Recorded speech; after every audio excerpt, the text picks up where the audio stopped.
said this was just an overall really good game for you guys. What pleased you most, whether it was offensively or defensively, with this one tonight?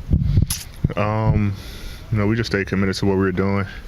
Even though, they got to a fast start in the third quarter, we kind of just stayed together and was able to combat their run with our own. D'Lo got hot. Rui played phenomenal. We just was able to kind of get back to Laker basketball and was able to get the win. You've played so many games with LeBron, but for this roster in the regular season to have to do it without him for the first time, and Rui mentioned you got the news kind of right before the game, to adjust on the fly and be successful with it. What was kind of the challenge you guys were able to face? Next man up. That's why we have a team. Other guys had to step up. Rui stepped up. D'Lo stepped up. Guys know how to step up when we have a guy like Bron out. And guys took on a challenge tonight, and even though it was last minute scratch, just what guys prepared for, and guys got a chance. Some guys got a chance to come in and play a little bit more minutes than they probably normally wouldn't, and they did what they were supposed to do, did their job. So it was a team effort tonight. Can you look ahead now to Friday and be like, this could be a real reset for our season, to have these 4 days, some off, some prep time, and really try to get back to the team that you guys looked like a couple weeks ago? Yeah, we've been having a lot of games in a lot of days, but now we get guys to get 4 days to kind of recover. We got guys out, guys kind of banged up, so you get time to recover, time to practice, and kind of, like you said, reset and get ready for Minnesota, which we owe back in Minnesota. So, but we're going to use these days to get better, obviously, and but also be smart with letting our bodies kind of heal and line it up for Friday. You guys are 24 games into the season now.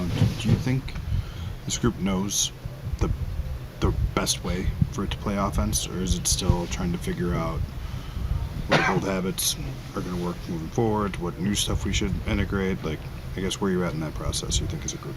We know what we're supposed to do offensively.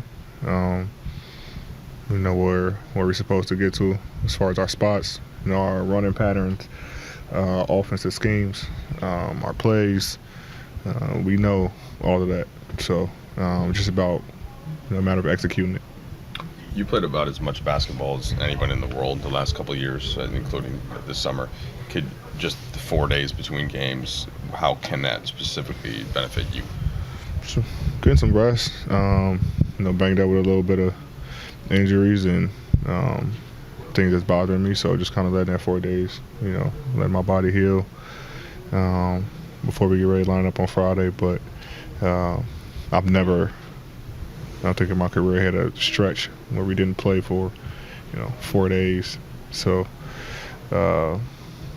it's kind of new, but I know it'll be beneficial for us to kind of get back in the gym,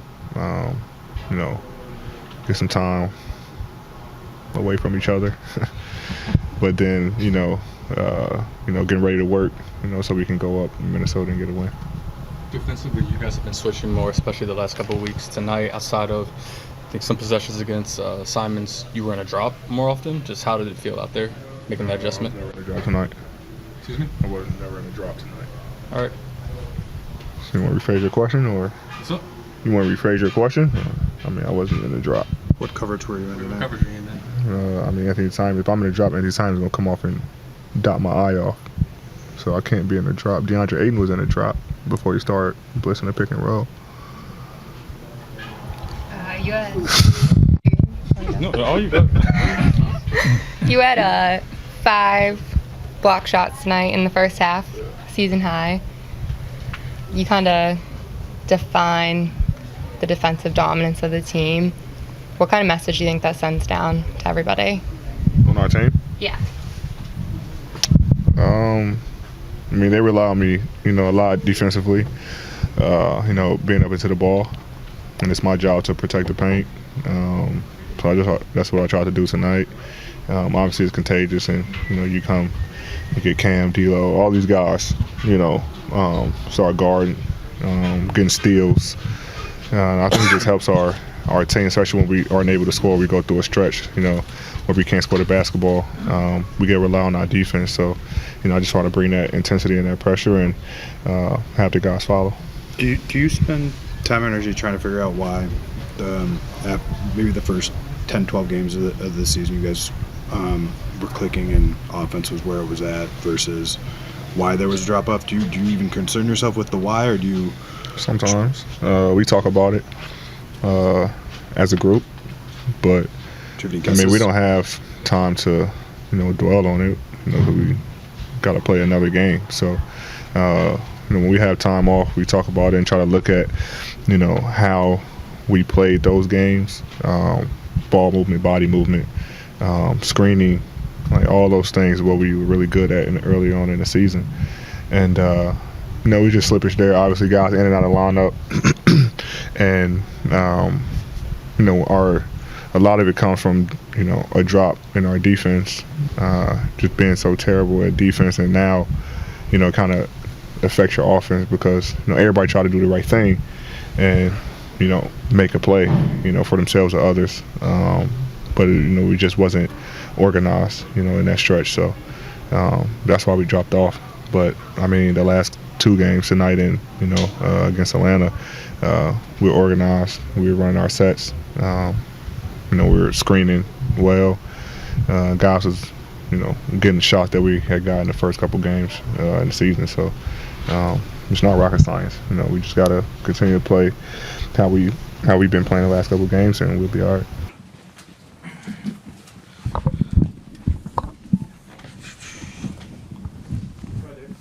So now LeBron James, Anthony Davis, Dalton Connect, and Quincy Olivari have all taken their first shot in an NBA game and made it.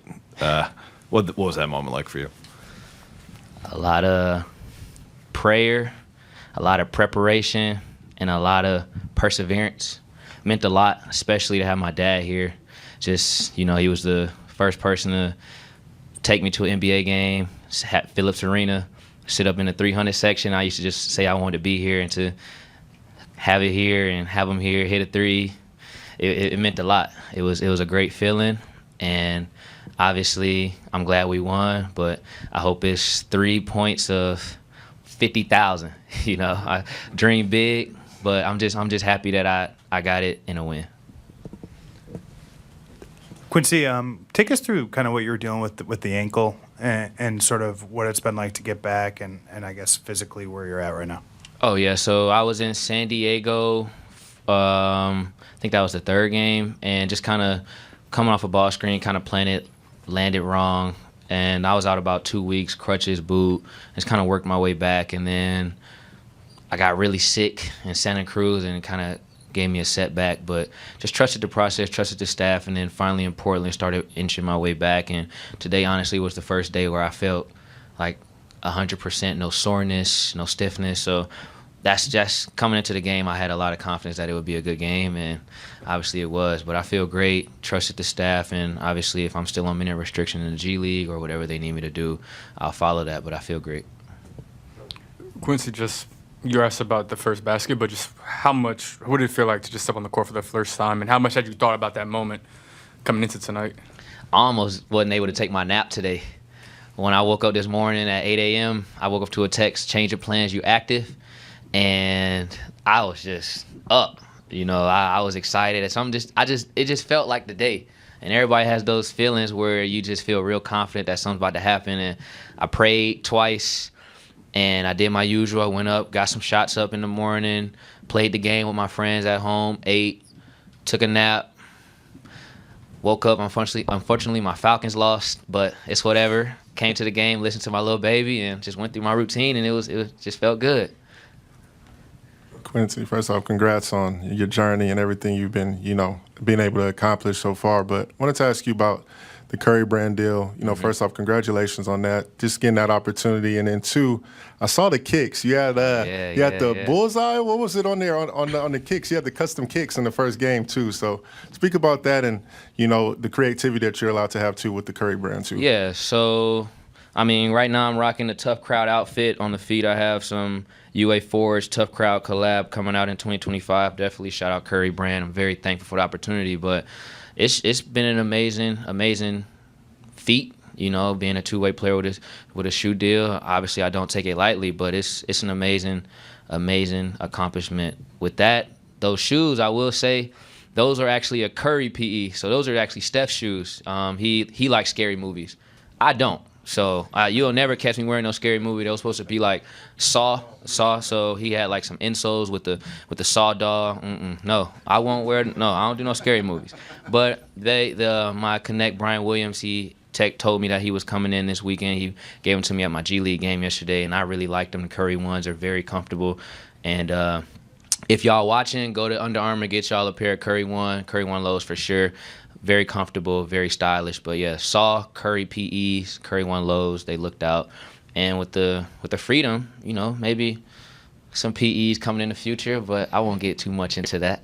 With the shoe deal, you know, just knowing how a lot of players do not get that opportunity, no matter how great they are, they still don't get that opportunity. For you to get that on the two-way, what does that mean, and what do you feel like that says to a lot of players out there to keep dreaming and you will get that opportunity? Anything is possible. Like I started my press conference, I hope it's 3 points of 50,000. And I might never, ever touch 50,000, but the fact that I'm speaking it into the world lets me know and lets other people know that you just chase it, you know? You never know what you'll accomplish along the way.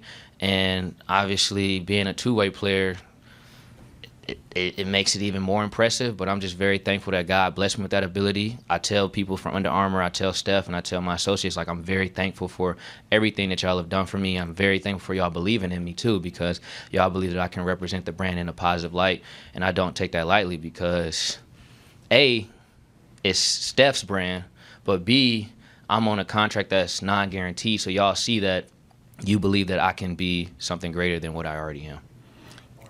Quincy over here, how surreal is this moment for you, and what does this represent for you in terms of your journey to actually finally get the call up to be here and to knock down your first three? Like, just take me through kind of the journey that it's been and what it represents for you. Amazing journey. Max Christie actually in the locker room jokingly laid it out for me. He said, man, you came a long way. Summer League, E10, training camp, preseason, Milwaukee, preseason, dapped up Steph Curry, got a picture, went famous, got signed, and then you went to the G League, you were going off, and then you got hurt, and then you came back, and then you scored a bucket. It's like, man, you're really cool. And I was like, bro, like, leave me alone. But he's been really excited about it, and it's just it's a great feeling, you know, because it's just a testament of what hard work will get you, what perseverance will get you, and most importantly, what belief in the Lord will get you. Because especially with the sermon today, like, God can do miracles that you never ever thought were ever possible. But as long as you believe in him and you trust his process for you, you never know where it'll lead you. So I'm just very thankful. And like I said, I'm glad my dad was here to see it. I got the game ball and I begged him to please let me take my jersey so my dad could wear it around. You know, it got his last name on it. So I'm just very thankful, man. I just hope it's the beginning of something very special. So you've gotten to develop a kind of cool relationship with your hero Steph, obviously, as people mentioned. Were you able to touch base with Steph at all once you found out that you were going to be able to play today? And if not, what's like the best piece of advice you would say you've gotten from him so far? I didn't reach out to him today. I will say Under Armour took me out to dinner last night, and we talked briefly on FaceTime at dinner. But the best advice he gave me, so I reached out to him last week before they played Houston, and I was just like, you know, like, they talking about blah, blah, blah, the Warriors, and, you know, y'all haven't won. So I just sent him a text. I was like, yo, bro, I believe in you. Like, go be that dude that I know you can be. Like, just go out there, have fun. My dad always say, I play best when I'm having fun, when I'm playing loose. So just go out there and be that kid that's having fun. You know, your family believe in you. I believe in you. And why not make this last month of 2024 special?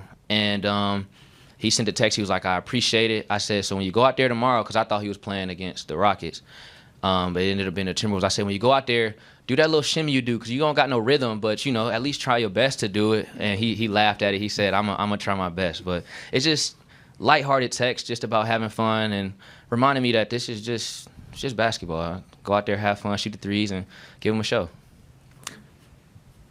Quincy, being on a two-way contract, obviously, you're going to have time where you're going to shuffle back and forth, between here and South Bay, playing in South Bay last night, even though it's not that far. Just kind of, how do you navigate, kind of that uncertainty, and, what's kind of key for you to staying ready, despite, that shuffle? This is what I love to do. Either way, I'm playing basketball either in LA or in LA. I'm having fun. I'm with the Lakers, and I'm in an organization that believes in me.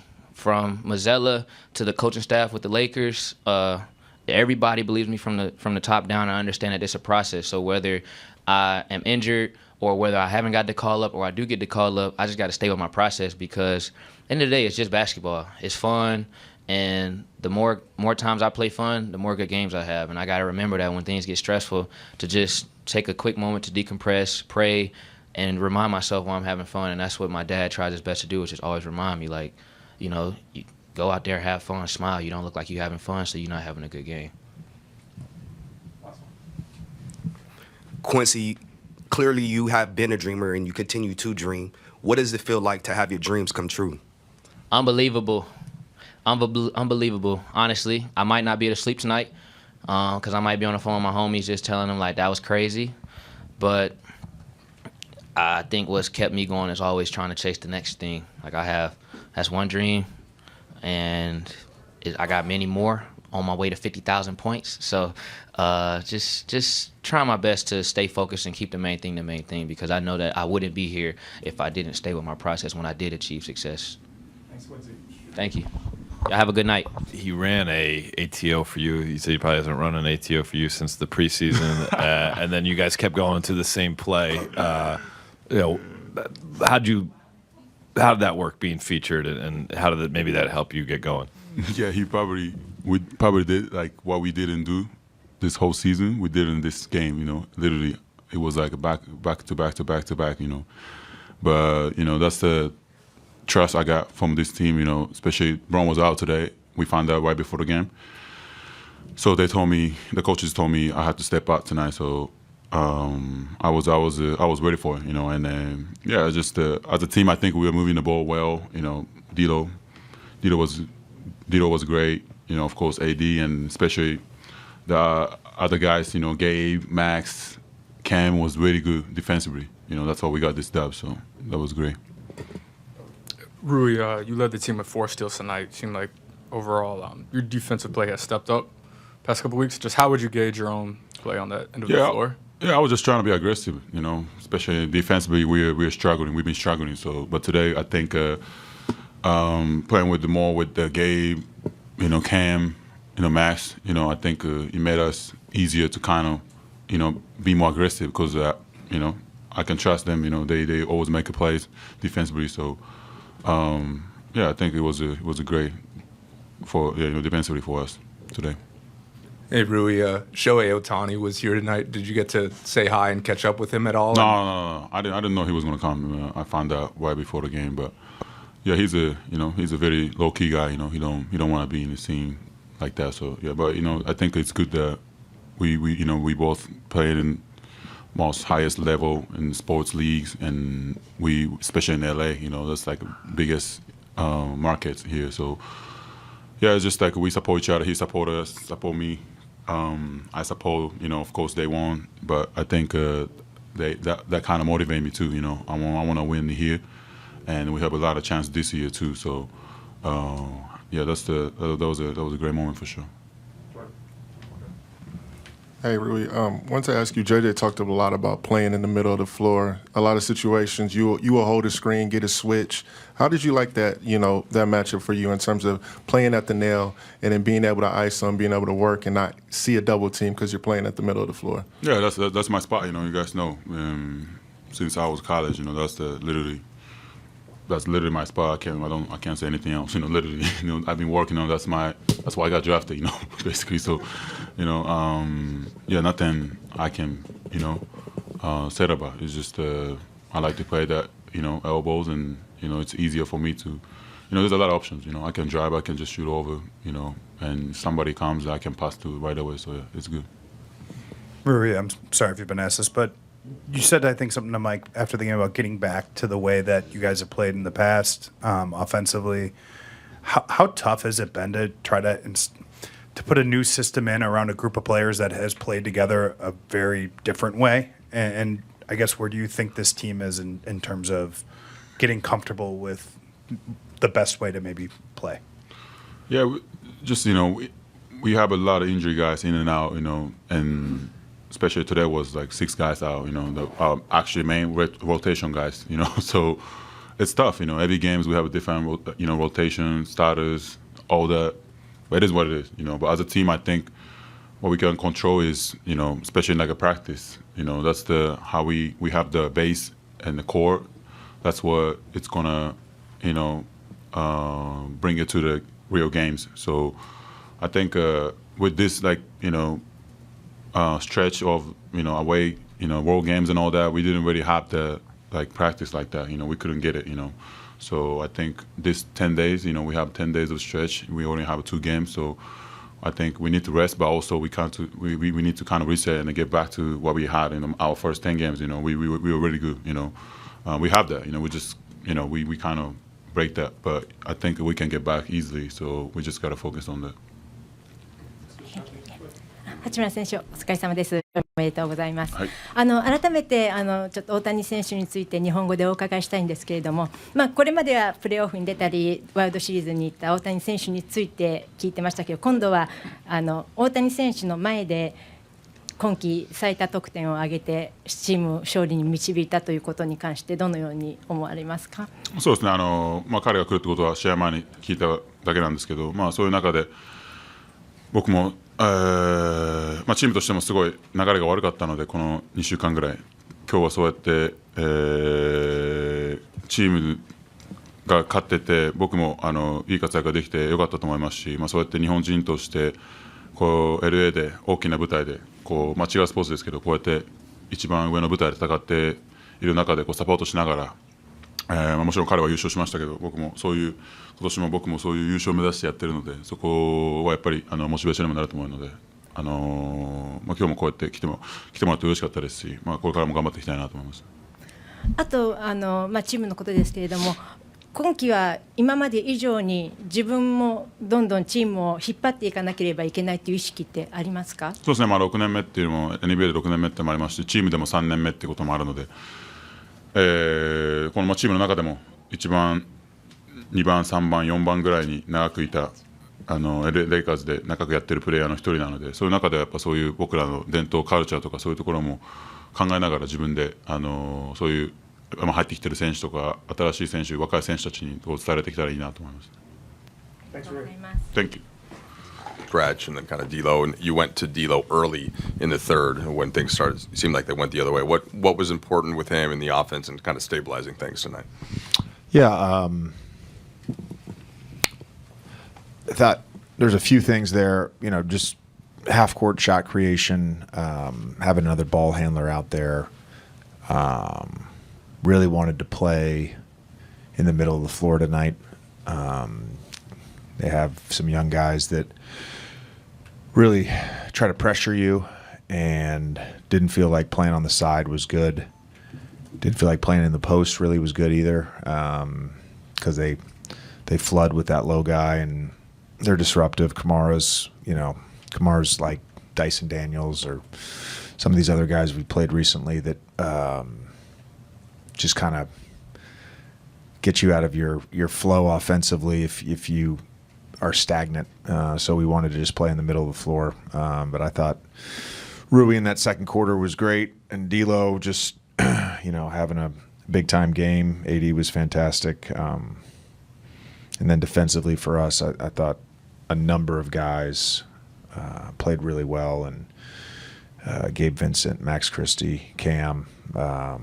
It was overall a really, really good game for our group.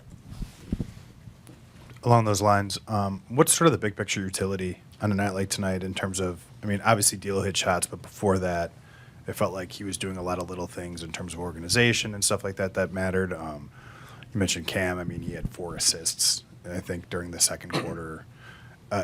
What sort of is the challenge to take this stuff that occurred like on a night when, LeBron and Austin aren't out there in possessions and figure out ways to fit this in? Yeah, I think you have to adapt throughout the season with what works for the group and what works for different players. I will say, night to night, LeBron and AD are going to have the ball, and the offense is going to run through them. How we do that has been different at different times throughout the year.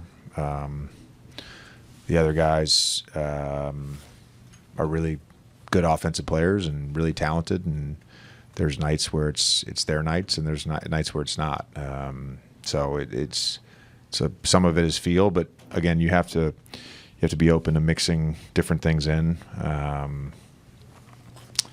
It's funny because when LeBron was like scratched, I went into my office and I put like 7 ATOs together that obviously did involve him. One of which was for Rui, which I don't know if we've called an ATO for him since the preseason, and we executed it and he scored, and we ended up running that 9 or 10 times, and I think they stopped it once. So that flexibility I think is important. You told us pregame with no LeBron, you're going to need your team to move, cut, pass, get in transition, and touch the paint every possession. Like, how do you assess that checklist after the game? Yeah, thought, I don't even know what this.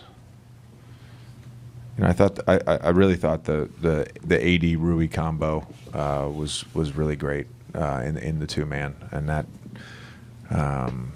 They couldn't stop it. So maybe we didn't need to touch the paint tonight.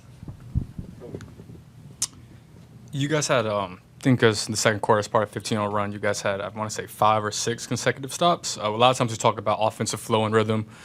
How much of that also applies defensively in terms of, stops can lead to more stops and that, I guess, raise the energy of the group? Yeah. We've talked about it with our group. We're a better defensive team when we're set versus in transition. And when you get stops, and even if it's not a transition bucket, maybe there's cross matches, the defense is, scrambling, and you can exploit that. Outside of Ayton's offensive rebounds and a couple of ISO threes that we gave up, 2 in the first half, the Advia one late in the second half. It was a very good defensive game for us. I thought our veers, our low man, they're not running a ton of ghost stuff. The one thing they do run that they ghost out of is similar to our horns chest, and we defended that well. So I think just overall the defense was really solid. Coach, I really liked, first off, what you said about playing in the middle of the floor, because I noticed like D'Lo had a stretch where he was getting hot, but he was going to that nail entry to Rui, and then that was kind of the same situation in the first quarter too, where AD, you made sure that you got him at the nail entry. Talk about that, how you like that execution, and then also, the 14 steals tonight too as well. Yeah, again, our defensive activity was really good. I think Gabe ended up with 3 steals. Rui had 4. It's obviously harder to double. It's harder to send help in the middle of the floor than it is on the side or in the post. It just felt like both those guys, whether it was through switching with Rui or with 80 primary or with the switch, we could get good offense out of that tonight. You guys have 4 days now until you have to play another game. You're only going to practice once. Kind of what went into the calculus in terms of what this team needs? And I guess curiously for you, I mean, what about what the coaches need? That's what I was going to ask. Like for you, getting this kind of break, how are you going to handle it in terms of an audit and stuff like that? Well, we haven't had a ton of practice time, but the reality is we are banged up. Even the guys that are playing every night are banged up. I would say tonight is the end of a very long 2-week road trip. We've already had an 11-day road trip. Travel has been tough. Some of the back-to-backs, and even just the other night from Atlanta, getting home at 3 a.m. So I would have liked to practice, but I think you do have to look for these opportunities, and they're very rare to give your guys 2 days off. Tuesday, it's not mandatory, but will be sort of a recovery, get what you need day for guys that need it. But heck, if somebody wants to go spend a couple nights in Santa Barbara and relax, that's fine too. It's quarter way through the season. For the coaching staff, we've already started doing some internal auditing, some comparisons between first 14 games, really offensively, first 15 games, and what we've done the previous 9 and going into tonight. Just trying to figure out what works, what doesn't, and some of the red stuff we need to audit and figure out what switching groups we want to have, and what type of teams are hurting the Reds versus what type of teams we've defended well against with our switching groups versus when we played coverage and all that stuff. So it's a good opportunity for everybody. Thanks, Coach.